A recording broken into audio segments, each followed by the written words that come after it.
തിരുവനന്തപുരം കോർപ്പറേഷന്റെ നഗരസഭയുടെ അടുത്ത മേയർ ശബരിനാഥനാണ് എന്ന് വലിയ ആത്മവിശ്വാസത്തോടു കൂടിയാണ് കോൺഗ്രസ് മുന്നോട്ട് വെക്കുന്നത്.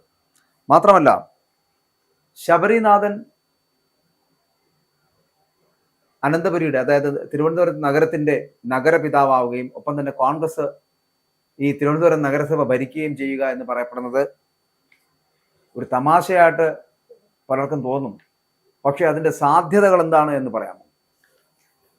തീർച്ചയായും തിരുവനന്തപുരം കോർപ്പറേഷൻ വലിയ ഒരു മാറ്റത്തിൻ്റെ മുന്നോടിയായി നിൽക്കുകയാണ്.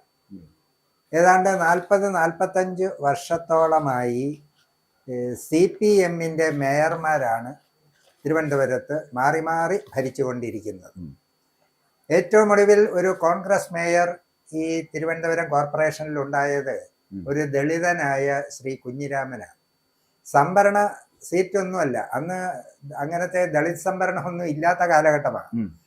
എന്നിട്ട് പോലും ദളിത് വിഭാഗത്തിൽപ്പെട്ട അദ്ദേഹത്തെയാണ് മേയറായി കോൺഗ്രസ് നിയോഗിച്ചത്. പിന്നീട് ഇന്ന് വരെ തിരുവനന്തപുരത്തിന്റെ ഭരണം കിട്ടിയിട്ടില്ല. ഒരു സമയത്ത് ഏതാണ്ട് ഒരു 2-3 സീറ്റിന്റെ വ്യത്യാസം PDPയുമായിട്ട് ഒരു സഖ്യമുണ്ടാക്കിയാൽ അല്ലെങ്കിൽ അവരുടെ സപ്പോർട്ട് കിട്ടിയാൽ മേയറെ കിട്ടും. പക്ഷേ അത് ധാർമ്മികമായി ശരിയല്ല എന്നുള്ളത് കൊണ്ട് അങ്ങനെ ഒരു മുന്നണി ബന്ധത്തിനോ അല്ലെങ്കിൽ അവരുടെ സപ്പോർട്ടിനോ ഒന്നും പോകാത്തത് കൊണ്ട് മാത്രമാണ് ഒരു കാലയളവിൽ അവർക്ക് ഭരണം കിട്ടിയത്. അവിടെ ഒരു കാര്യം വ്യക്തമാണ്, കൃത്യമായ സംശുദ്ധമായ രീതിയിൽ ഒരു മേയറെ മതി, അങ്ങനെ കിട്ടുന്നെങ്കിൽ മതി എന്നുള്ള കൃത്യമായ നിലപാടുള്ളത് കൊണ്ടാണ് അങ്ങനെ സംഭവിച്ചത്. മറിച്ച് എങ്ങനെയും മേയറെ കിട്ടിയാൽ മതി എന്നുണ്ടായിരുന്നെങ്കിൽ അന്ന് കിട്ടുമായിരുന്നു. ഇത്തവണ മുമ്പ് ഒരു കാലഘട്ടത്തിലും ഇല്ലാത്ത രീതിയിൽ തദ്ദേശ തെരഞ്ഞെടുപ്പിന്റെ മുന്നൊരുക്കം കോൺഗ്രസ് നേരത്തെ മിഷൻ 2025 എന്ന നിലയിൽ വയനാട് വലിയ ഒരു സമ്മേളനത്തിൽ ആരംഭിച്ചു. തിരുവനന്തപുരം കോർപ്പറേഷൻ ഇത്തവണ തിരിച്ചു പിടിക്കുക എന്നുള്ളത് ഒരു വലിയ രാഷ്ട്രീയ തീരുമാനമായി കോൺഗ്രസും UDFും ഏറ്റെടുത്തിട്ടുണ്ട്. അതുകൊണ്ട് തന്നെ ഇത്തവണ ഒരു മേയർ, സാധാരണ കോൺഗ്രസ് ഒരിക്കലും മുഖ്യമന്ത്രി പോലും ജയിച്ചാൽ ആരായിരിക്കുമെന്ന് മുന്നേ കൂട്ടി പറയാറില്ല, അങ്ങനെ ഒരു നിലപാടില്ല. പക്ഷെ ഇത്തവണ അക്കാര്യത്തിൽ തിരുവനന്തപുരത്തിന്റെ മേയറായി ശ്രീ ശബരിനാഥനെ ചൂണ്ടിക്കാട്ടിക്കൊണ്ടാണ് ഈ 101 വാർഡുകളിലും പ്രചരണം നടത്തുന്നത്. മറ്റൊന്ന്, ഈ തവണത്തെ കോർപ്പറേഷൻ തിരഞ്ഞെടുപ്പ് ജയിക്കുക തന്നെ വേണം എന്നുള്ള ആ നിലപാടാണ് ശ്രീ K മുരളീധരൻ ex-MPയെ ഇതിന്റെ പൂർണ്ണ ചുമതല ഏൽപ്പിച്ചത്. തിരുവനന്തപുരത്തെ 101 വാർഡിലും അദ്ദേഹത്തിന്റെ നേതൃത്വത്തിൽ ഈ നിലവിലെ കൗൺസിലിനെതിരെയുള്ള ജനകീയ കുറ്റവിചാരണ ജാഥ നടക്കുകയുണ്ടായി. ഇത്തവണ മറ്റൊരു പ്രത്യേകത, തിരുവനന്തപുരത്തും കേരളത്തിൽ പ്രത്യേകിച്ചും എല്ലാ മേഖലകളിൽ നിന്നുള്ളവർക്കും ഒരു പരാതിക്കും ഇട ഇല്ലാത്ത നിലയിൽ പ്രാതിനിധ്യം നൽകി. ഇവിടെ നമ്മൾക്ക് മുട്ടടയിൽ തന്നെ നമ്മൾ കണ്ടല്ലോ, 24 വയസ്സുള്ള ഒരു പെൺകുട്ടി വിദ്യാർത്ഥിനി KSUവിന്റെ എത്രയെങ്കിലും പേർ ഇത്തവണ തിരുവനന്തപുരം കോർപ്പറേഷനിലെ മേയർ കോൺഗ്രസിന് കിട്ടണം എന്ന ലക്ഷ്യം നിർത്തി സ്ഥാനാർത്ഥികളാക്കിയിട്ടുണ്ട്. ട്രാൻസ്ജെൻഡർ, ഇന്ന് വരെ ആരും ട്രാൻസ്ജെൻഡർ വിഭാഗത്തെ കുറിച്ചൊക്കെ വാദോരാതെ പറയുമെന്നല്ലാതെ സീറ്റ് കൊടുക്കില്ല. തിരുവനന്തപുരം പോത്തങ്കോട് അത് ജില്ലാ പഞ്ചായത്തിലാണെങ്കിൽ പോലും കൊടുത്തു. അപ്പൊ ആ വിഭാഗത്തെ പരിഗണിക്കും. ആശാവർക്കർമാർ, ഓട്ടോറിക്ഷ ഡ്രൈവർമാർ, കർഷക തൊഴിലാളികൾ, പെൻഷൻ പറ്റിയവർ, എല്ലാ മേഖലകളിലും നിന്നുള്ളവർക്ക് ഇത്തവണ പരാതിക്കിടയില്ലാതെ സീറ്റ് കൊടുത്തിട്ടുണ്ട്. അത് മുഴുവൻ ഇത്തവണ തെരഞ്ഞെടുപ്പിൽ പ്രതിഫലിക്കും. മറ്റൊന്ന്, ശ്രീ ശബരിനാഥൻ തന്നെ മുൻ MLA ആണെങ്കിലും അദ്ദേഹം ഒരു ടെക്നോക്രാറ്റാണ്. അദ്ദേഹത്തിന്റെ വിദ്യാഭ്യാസവും അദ്ദേഹത്തിന്റെ ബൗദ്ധിക നിലവാരവും അദ്ദേഹത്തിന്റെ കഴിവും ഒക്കെ കേരളത്തിലെ മുഴുവൻ ആൾക്കാർക്കും അറിയാവുന്നതാണ്. 2 പ്രാവശ്യം അദ്ദേഹം ആദ്യ ഉപതെരഞ്ഞെടുപ്പിലും പിന്നീട് രണ്ടാമതും അദ്ദേഹം MLA ആയിട്ടുണ്ട്. രാഷ്ട്രീയത്തിൽ ഉപരിയായിട്ടുള്ള വലിയ ഒരു താല്പര്യം അദ്ദേഹത്തിലുണ്ട്. അതുകൊണ്ട് ആ ആളിനെ മേയറായി ചൂണ്ടിക്കാണിക്കുന്ന ഒറ്റ കാരണം കൊണ്ട് തന്നെ ഈ 101 വാർഡിലും അതിന്റെ പ്രതിഫലനം ഉണ്ടാകുക തന്നെ ചെയ്യും. അദ്ദേഹം അത്തരത്തിൽ മേയറായാൽ അതിൻ്റെതായ പ്രയോജനം തിരുവനന്തപുരം സിറ്റിക്ക് ഉണ്ടാകും എന്നുള്ളതിനും യാതൊരു തർക്കവുമില്ല. അല്ല, അതിനകത്തെ ഒരു കണക്കുകൾ കാണുമല്ലോ ഇതിനകത്ത്. നിങ്ങൾ എന്തായാലും ശബരിനാഥനെ മുന്നോട്ട് വയ്ക്കുക എന്ന് പറയപ്പെടുന്നത് ഇപ്പൊ പറഞ്ഞ പോലെ നിയുക്ത മേയറായിട്ടാണ് കൊണ്ടു നടക്കുന്നത്. അപ്പോൾ അത് ഞാൻ ചിലപ്പോൾ ഈ തിരുവനന്തപുരത്തുകാർക്കോ അല്ലെങ്കിൽ മറ്റു രാഷ്ട്രീയ പാർട്ടികൾക്കോ ഒക്കെ വലിയ തമാശയായിട്ട് തോന്നും. കാരണം ആകെ 10 സീറ്റാണ് നിങ്ങൾക്ക് ഇപ്പോൾ നിലവിലെ സാഹചര്യത്തിലുള്ളത്. 10 തന്നെ ഉണ്ടോ? 10 സീറ്റാണ് ഉള്ളത്. ആ 10 സീറ്റ് എന്ന് പറയപ്പെടുന്നത് ഒരു 40 സീറ്റിലേക്കെങ്കിലും എത്തണം, അല്ലെങ്കിൽ ഒരു 45 സീറ്റിലേക്കെങ്കിലും. മിനിമം 51 സീറ്റ് ഉണ്ടെങ്കിലേ ഭരിക്കാൻ പറ്റുള്ളൂ എങ്കിൽ കൂടിയും 45 സീറ്റുള്ള ഒറ്റകക്ഷിയായിട്ടോ അല്ലെങ്കിൽ മുന്നണിയായിട്ടോ വന്നു കഴിഞ്ഞാൽ ഭരിക്കാൻ കഴിയും. അപ്പോൾ ആ ഒരു സ്ഥിതിവിശേഷത്തിലേക്ക് എത്താൻ കഴിയുന്നത് ഒരു 10-35 സീറ്റുകളൊക്കെ എവിടുന്നാണ് നിങ്ങൾക്ക് നേടിയെടുക്കാൻ കഴിയുക? നിങ്ങൾ എത്രയൊക്കെ പറഞ്ഞാൽ ഇത്രത്തോളം വലിയ ആത്മവിശ്വാസം നിങ്ങൾക്ക് എന്താണ്? അതോ ശബരിനാഥനെ ഇതോടുകൂടി ഈ രാഷ്ട്രീയത്തിൽ നിന്ന് ഇല്ലാതാക്കുക എന്നുള്ള ലക്ഷ്യമാണോ അതിനകത്തുള്ളത്? അല്ല, അങ്ങനെയല്ല. തദ്ദേശ തെരഞ്ഞെടുപ്പിന് വലിയ പ്രാധാന്യം കോൺഗ്രസ് നൽകുന്നു എന്നുള്ളതിന്റെ ഒരു സന്ദേശമാണ്. അവിടെ നോക്കൂ, ശ്രീ അനിൽ അക്കര XMLA, അദ്ദേഹം ഒരു ഗ്രാമപഞ്ചായത്തിലേക്കാണ് മത്സരിക്കുന്നത്. അതായത് സാധാരണ കോൺഗ്രസ്സുകാരെ കുറിച്ചുള്ള ഒരു ആക്ഷേപം എല്ലാ പേരും ഉന്നയിക്കുന്നത് അധികാരമോഹികൾ ആണ്.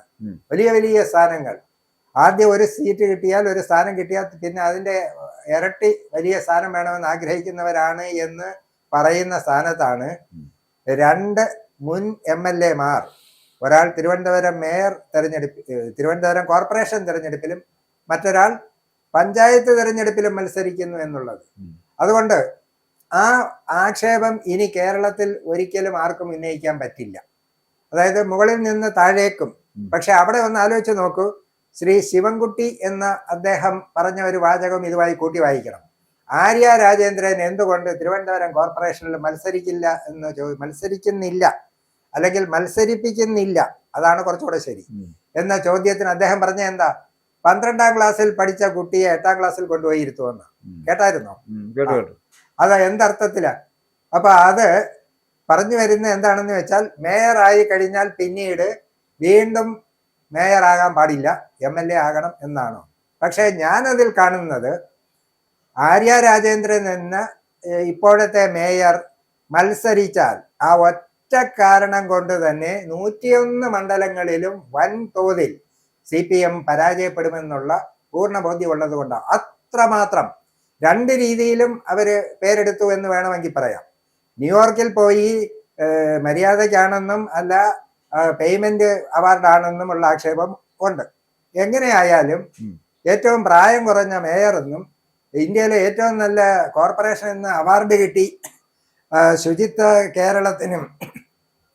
ശുചിത്വ തിരുവനന്തപുരത്തിനും അവാർഡ് കിട്ടിയെന്നൊക്കെ പറഞ്ഞ് ഫ്ലെക്സ് ബോർഡ് വെച്ച ദിവസവും ആ സമയത്തുമാണ് തമ്പാനൂർ റെയിൽവേ സ്റ്റേഷനിലെ അഴുക്കുചാലിൽ 2 ദിവസം തിരഞ്ഞിട്ടും കിട്ടാതെ ജോയിയുടെ മൃതദേഹം ആ ചിരിച്ച് അവാർഡും കൊണ്ട് നിൽക്കുന്ന മേയറുടെ ബോർഡിന്റെ മുമ്പിൽ കൂടാണ് മുന്നോട്ട് പോയത്.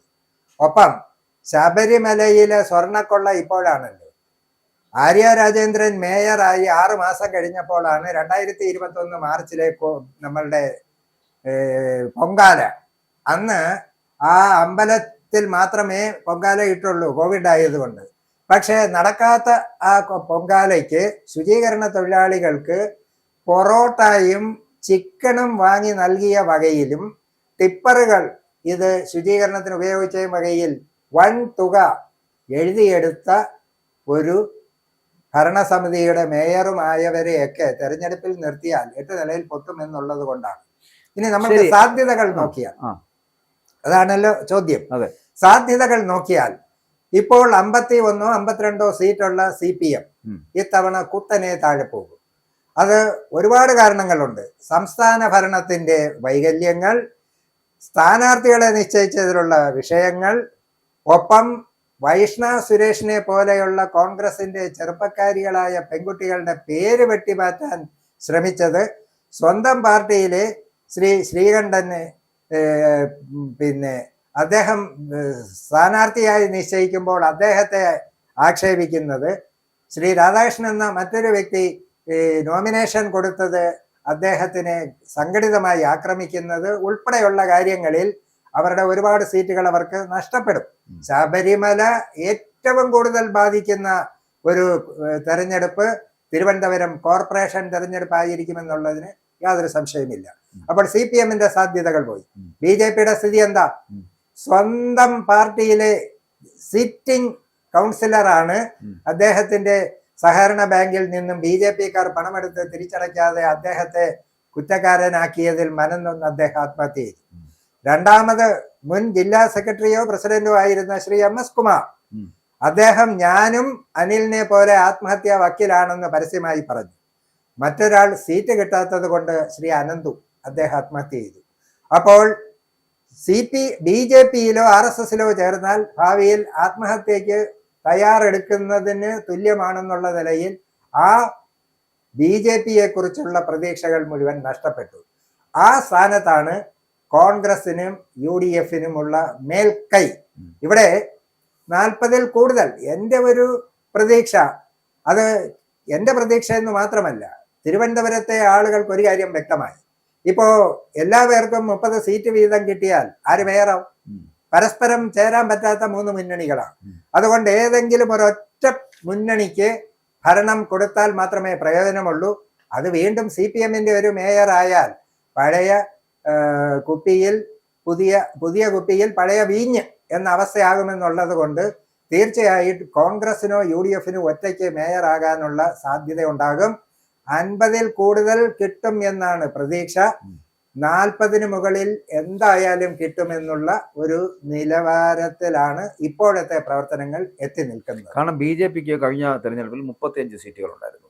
മറ്റൊന്ന് CPM-നും CPI-ക്കും കൂടെ ചേർന്ന് അവരുടെ LDF മുന്നണിക്ക് 52ഓളം സീറ്റുകൾ ഉണ്ടായിരുന്നു. ഇങ്ങനെ 52, 35 സീറ്റ് നേടിയെടുത്താണ് 10 സീറ്റുമായിട്ട് കോൺഗ്രസ് ഉണ്ടായിരുന്നു. ആ കോൺഗ്രസിന് വേണ്ട, അല്ലെങ്കിൽ കോൺഗ്രസ് ഭരിക്കണമെങ്കിൽ, കോൺഗ്രസിന് ഭരിക്കാൻ കഴിയുമെന്ന് നിങ്ങൾ ആത്മവിശ്വാസം പ്രകടിപ്പിക്കുമ്പോഴും നിങ്ങൾക്ക് ഭരിക്കാൻ പറ്റുമെന്ന് പറയപ്പെടുന്ന തരത്തിലേക്ക് കോൺഗ്രസ് UDF എത്തണമെങ്കിൽ 40ഓ 45ഓ സീറ്റുകൾ വേണ്ടിവരും. ഈ 45 സീറ്റുകളൊക്കെ നേടിയെടുക്കാൻ കഴിയുമെന്നുള്ള ഉത്തമ ബോധ്യം എന്ന് പറയപ്പെടുന്നത് BJP-ക്കകത്ത് തമ്മിലടിയും കാരണമാണ് എന്ന് പറഞ്ഞാൽ അത് മാത്രം കൊണ്ട് നിങ്ങൾക്ക് വോട്ട് നേടിയെടുക്കാൻ കഴിയുമോ? അങ്ങനെ ഒരു ലക്ഷ്യത്തിലേക്ക് എത്താൻ കഴിയുമോ? അല്ലെ അതോ ഞാൻ ആദ്യം സൂചിപ്പിച്ച പോലെ വേറൊരു ചോദ്യം കൂടി അതിനോടൊപ്പം ഉണ്ടായിരുന്നു, ഈ ശബരിനാഥന്റെ രാഷ്ട്രീയം ഇതോടുകൂടി അവസാനിപ്പിക്കലാണോ എന്നുള്ളത്? ഒരിക്കലുമല്ല. അതായത് ഈ തെരഞ്ഞെടുപ്പ് വിജയത്തിന് ഒരുപാട് ഘടകങ്ങളുണ്ട്. അതിലെ ഒരു മുഖ്യ ഘടകമാണ് സ്ഥാനാർത്ഥികളുടെ ക്വാളിറ്റി, സ്കില്ല്, നിലവാരം. അതിൽ ശബരിനാഥനെ വെല്ലുവാൻ ഏത് അർത്ഥത്തിലായാലും ഈ 101 സ്ഥാനാർത്ഥികളിൽ മറ്റാരുമില്ല. ഇപ്പോ IPS-കാരിയൊക്കെ സ്ഥാനാർത്ഥിയായി എന്നൊക്കെ പറയുന്നത് അതിനെ മറ്റൊരർത്ഥത്തിലും ആംഗിളിലുമാണ് ആളുകൾ കാണുന്നത്. അതുകൊണ്ട് അതൊന്നും ഇവിടെ വിജയിച്ചു പോവുകയില്ല. ശബരിനാഥിനെ ആ ഒരർത്ഥത്തിലല്ല കാണുന്നത്. അദ്ദേഹത്തിന്റെ വിദ്യാഭ്യാസ യോഗ്യതയും നേരത്തെയുള്ള MLA എന്നുള്ള നിലയിലുള്ള പ്രവർത്തനവും ഒപ്പം കഴിവുകളും അദ്ദേഹത്തിന്റെ പെരുമാറ്റവും എല്ലാം അതിനകത്ത് ഉൾപ്പെടുന്നുണ്ട്. ചെറുപ്പക്കാരുടെ പ്രതീകമാണ്. ആ അർത്ഥത്തിൽ അത് യുവാക്കളുടെ യുവതികളുടെ വോട്ടുകളിലാണ് ലക്ഷ്യം വെക്കുന്നത് കോൺഗ്രസ്. തീർച്ചയായും അവരാണല്ലോ ഡിസൈഡിങ് ഫാക്ടർ. അതുകൊണ്ടാണ് ശബരിനാഥനെ ഇപ്പോൾ കാൻഡിഡേറ്റ് ആക്കി പ്രഖ്യാപിച്ചിരിക്കുന്നത്. അത് മാത്രമല്ല, അതായത് നല്ല ഒരു മേയർ വേണമല്ലോ. അപ്പോൾ ഇവര് ജയിച്ചാൽ ആരായിരിക്കും മേയർ, ഇനി അതിനൊരു തർക്കമോ ഒക്കെ ഉണ്ടാകുമല്ലോ എന്നുള്ള ആശങ്ക ഈ 2 മുന്നണികളും പരത്തും. അത് ഒഴിവാക്കുക കൂടി ചെയ്തുകൊണ്ടാണ് മേയർ ഇന്നാര് തന്നെ ആയിരിക്കുമെന്ന് മുന്നേ കൂട്ടി പറയുന്നത്. അപ്പൊ അതായത് ഈ ഇപ്പൊ BJP മുന്നോട്ട് വെക്കുന്ന രാജേഷ് ആണെങ്കിലും മറ്റേ CPM മുന്നോട്ട് വെക്കുന്ന ദീപക് ആണെങ്കിലും ഒന്നും പ്രതീക്ഷകൾ നൽകുന്നില്ല ജനങ്ങൾക്ക്. പകരം കുറച്ചുകൂടി യുവാക്കളെ സ്വാധീനിക്കാൻ കഴിയുന്നുള്ള വ്യക്തിയാണ് ശബരിനാഥൻ എന്നുള്ള നിലയിലാണ് നിങ്ങൾ ഈ 40-45 സീറ്റ് നേടി തിരുവനന്തപുരം നഗരസഭ പിടിച്ചെടുക്കും എന്ന് പറയപ്പെടുന്നത്. തീർച്ചയായും ആ ആത്മവിശ്വാസത്തിനപ്പുറം മറ്റൊന്നുമില്ല, അല്ലെങ്കിൽ ഈ ഭരണവിരുദ്ധ വികാരവും. സ്വാഭാവികമായും പ്രാദേശിക തെരഞ്ഞെടുപ്പാണ്. ഈ പ്രാദേശിക തെരഞ്ഞെടുപ്പിൽ ദേശീയവും സംസ്ഥാന തലത്തിലുമുള്ള വിഷയങ്ങൾ ഒക്കെ പ്രതിഫലിക്കും. അല്ലാതെ വെറും കേവലം ഒരു ഇത് മാത്രമല്ല, വ്യക്തികൾ എല്ലാം അതിൽ വരും. അതെല്ലാം UDF-നും കോൺഗ്രസിനും അനുകൂലമാണ്. ഞാൻ ചോദിക്കട്ടെ, BJP-യുടെ കേന്ദ്ര ഭരണ നേട്ടത്തിൽ കാര്യമായി കേരളത്തിലെ ജനങ്ങൾക്ക് തൃപ്തി ഉണ്ടാകേണ്ടുന്നതായ കാര്യങ്ങൾ ഒന്നും തന്നെ പ്രത്യേകിച്ചില്ല. ഏറ്റവും ഒടുവിൽ വന്ന് നിൽക്കുന്ന SIR-ൽ പോലും ഏതെങ്കിലും ഒരു മതവിഭാഗത്തിൽപ്പെട്ടവരല്ല. അന്ന് 2002-ലെ വോട്ടേഴ്സ് ലിസ്റ്റിൽ അച്ഛനോ അമ്മയോ വോട്ടേഴ്സ് ലിസ്റ്റിൽ ഇല്ലാത്തവർ അവരനുഭവിക്കുന്ന ഈ ഒരു വലിയ വിഷയമുണ്ട്. അത് BJP-ക്കെതിരെ തിരിച്ചടിക്കും. പിന്നെ BJP-ക്ക് ഉള്ളിലെ പടലപ്പിണക്കങ്ങൾ, പിന്നെ BJP-യുടെ തമ്മിലടി, അതുപോലെ തന്നെ ഈ ആത്മഹത്യകൾ, അതെല്ലാം നിഴലിക്കും. അപ്പോൾ BJP-ക്ക് ഒരു പ്രതീക്ഷ വെക്കേണ്ടതായിട്ടില്ല. സംസ്ഥാന ഭരണം, തെരുവ് നായ്ക്കൾ, മ്യൂസിയത്തിൽ അതേപോലെ അതൊക്കെ സംസ്ഥാന ഗവൺമെന്റിന്റെ മാത്രമല്ല, ഈ കോർപ്പറേഷൻ മേയർ സമാധാനം പറയേണ്ടതാണ്. ഈ വോട്ടിങ് നടക്കുന്ന വോട്ട് പ്രഖ്യാപിച്ചതിന് ശേഷം എത്ര ദിവസം കൊണ്ട് തിരുവനന്തപുരത്ത് തുടർച്ചയായി പൈപ്പിൽ കുടിവെള്ളം കിട്ടുന്നില്ല? ഇപ്പോഴുമില്ല. 5 ദിവസം കൊണ്ട് പൈപ്പിൽ വെള്ളമില്ല. ദാ ഇലക്ട്രിസിറ്റി പിന്നെ വീണ്ടും റെഗുലേറ്ററി കമ്മീഷന് എത്ര വേണമെങ്കിലും തുക കൂട്ടാനുള്ള ഒരു അധികാരം കൊടുത്തിരിക്കുക. 5 പ്രാവശ്യം കൂട്ടി. അതുപോലെ തന്നെ വെള്ളക്കരം 1 ലിറ്ററിന് 1 പൈസ കൂട്ടിയെന്ന് പറഞ്ഞപ്പോൾ കോർപ്പറേഷനിലുള്ളവർ ചിരിച്ചു. 1 ലിറ്ററിന് 1 പൈസ. പക്ഷേ തിരുവനന്തപുരത്തുള്ളവർ വൃത്തിയുടെ കാര്യത്തിൽ വലിയ ഭക്തിയുള്ളവരും ഈശ്വര ദൈവവിശ്വാസികളും ആയതുകൊണ്ട് 2 നേരമെങ്കിലും കുടിക്കുന്നവരാ. ഒരു വീട്ടിന് 1000 ലിറ്റർ എന്ന് കൂട്ടിക്കോ. 30 ദിവസം 30,000 ലിറ്റർ, 300 രൂപയാണ് കൂടിയത്. വസ്തുവിന്റെ രജിസ്ട്രേഷൻ, ഭൂമിയുടെ ന്യായവില 20% വർദ്ധിപ്പിച്ചു. 1 ലക്ഷം രൂപയ്ക്ക് 10,000 രൂപ രജിസ്ട്രേഷൻ ഫീ. ഇവര് രജിസ്ട്രേഷൻ ഫീ വർദ്ധിപ്പിച്ചില്ല. പക്ഷെ 1 ലക്ഷം രൂപ എന്നുള്ളത് 1,20,000 അപ്പൊ 12,000 രൂപ ഒരു മിനിമമാണ്. 1 സെന്റ് വസ്തു വാങ്ങുന്നതിന് 2,000 രൂപ പോയെങ്കിൽ 5 സെന്റ് സ്ഥലം വാങ്ങുമ്പോൾ 10,000 രൂപ പോയി. കെട്ടിട നികുതി 1000 രൂപയ്ക്ക് 5% ആദ്യം വർദ്ധിക്കും. അടുത്ത വർഷം 1050ന്റെ 5%. ഇങ്ങനെ മീറ്റർ പലിശ പോലെ അത് വർദ്ധിക്കുകയാണ്. അതും പോകട്ടെ, കെട്ടിട നികുതി 1000 രൂപയേ ഉള്ളെന്ന് വെച്ചു. ഇപ്പോൾ പുതിയ ഒരു നികുതിയുണ്ട്, ഹരിത കർമ്മസേന. 100 രൂപ കൊടുക്കണം ഒരു മാസം, ഒരു വർഷം 1200 രൂപ. കെട്ടിട നികുതി 1000 രൂപ, പ്ലാസ്റ്റിക് എടുത്തുകൊണ്ട് പോകുന്നതിന് 1200 രൂപ. ഇനി മാലിന്യങ്ങൾ കൊണ്ടുപോകുമോ? അത് സ്വന്തം നിലയിൽ മാറ്റണം. ഇങ്ങനെ തിരുവനന്തപുരത്തിന്റെ സ്മാർട്ട് റോഡിനെ കുറിച്ച് ഒരുപാട് സ്മാർട്ടായി ഇവരൊക്കെ പറഞ്ഞു. സ്മാർട്ട് റോഡുകൾ എത്ര എണ്ണമാ വെട്ടിക്കുടിക്കുന്നത്?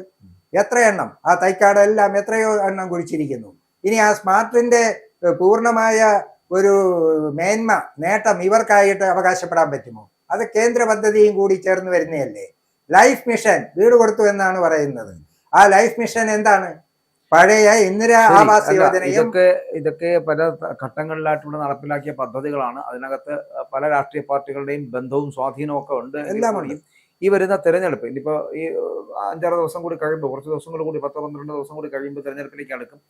ഈ ആത്മവിശ്വാസം നിങ്ങളെ രക്ഷിക്കും എന്ന് തന്നെയാണ് ഇപ്പോഴും നിങ്ങൾ വിശ്വസിക്കുന്നത് എങ്കിൽ വരുന്ന തെരഞ്ഞെടുപ്പ് കഴിയുമ്പോൾ ഫലപ്രഖ്യാപനം വരുമ്പോൾ തിരുവനന്തപുരം നഗരസഭ ഭരിക്കുന്നത് ശബരിനാഥനായിരിക്കും അല്ലേ? തീർച്ചയായിട്ടും ആയിരിക്കും എന്നുള്ളത്. ഇപ്പൊ നമ്മൾ പറയുമല്ലോ, ഒരു കുട്ടി, ആ കുട്ടിയുടെ മൊത്തത്തിലുള്ള ഒരു നിലവാരം നോക്കിയിട്ട് അവൻ A+ മൊത്തത്തിനും കിട്ടും എന്ന് നമ്മൾ തീർച്ചയായിട്ടും വിധി എഴുതും, മുന്നേ കൂട്ടി പറയും. പക്ഷെ ആ കുട്ടിയെ മനഃപൂർവ്വം തോൽപ്പിക്കണമെന്നുണ്ടെങ്കിൽ വേറെ ചില കുതന്ത്രങ്ങൾ കാണിച്ചാലും പറ്റും. അതുപോലെ ഈ BJPയും CPMും കൂടെ ചേർന്നിട്ട് ശബരിനാഥൻ മേയർ ആവണ്ട, കോൺഗ്രസ് ഭരിക്കണ്ട എന്നുള്ളൊരു നിലപാടെടുത്താൽ രാഷ്ട്രീയ എന്താ പറയുക അതിനെ പിന്നെ അവിശുദ്ധ കൂട്ടുകെട്ടുകളും ഒക്കെ ചെയ്തു കഴിഞ്ഞാൽ എങ്ങനെ ഉണ്ടാകുമെന്ന് നമ്മൾക്കറിയില്ല.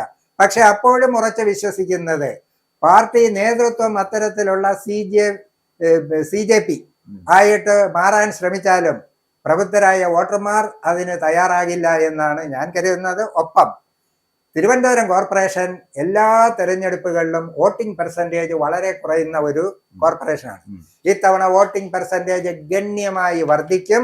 ഒപ്പം വലിയ വിമത ശല്യമോ പ്രശ്നങ്ങളോ ഒന്നുമില്ല.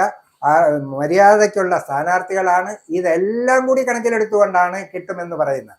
10ൽ നിന്നും 40, 50 ഒക്കെ എങ്ങനെ കിട്ടുമെന്ന് ചോദിച്ചാൽ, രാഷ്ട്രീയത്തിൽ തിരഞ്ഞെടുപ്പിൽ ഒന്നും രണ്ടല്ല, 1ൽ നിന്ന് 2അല്ല, 1ൽ നിന്ന് 100 ആകുന്ന ചരിത്രമുണ്ട്.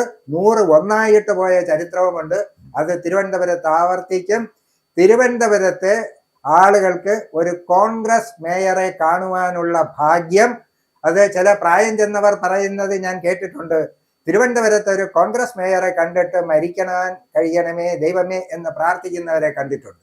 ഇപ്പൊ ഈ 400 രൂപ കൊടുത്തപ്പോൾ ഒരുപാട് പിന്നെ വാർദ്ധക്യകാല പെൻഷൻ വാങ്ങിയവർ പറഞ്ഞത് ഞാൻ കേട്ടത്, ഇത് അയ്യപ്പന്റെ സ്വർണം അടിച്ചു മാറ്റിയതിൽ നിന്ന് കിട്ടിയ 400 രൂപയാ, അത് നമ്മൾ വാങ്ങി ഉപയോഗിച്ചാൽ ദൈവകോപം കിട്ടും, അതുകൊണ്ട് ആ 400 രൂപ വാങ്ങാതിരിക്കുന്നതാണ് നല്ലതെന്ന് വരെ പറയുന്ന ഒരു സാഹചര്യത്തിലെ തെരഞ്ഞെടുപ്പിൽ കോൺഗ്രസ് ഇത്തവണ തിരുവനന്തപുരം കോർപ്പറേഷൻ തിരിച്ചു പിടിക്കുക തന്നെ ചെയ്യും.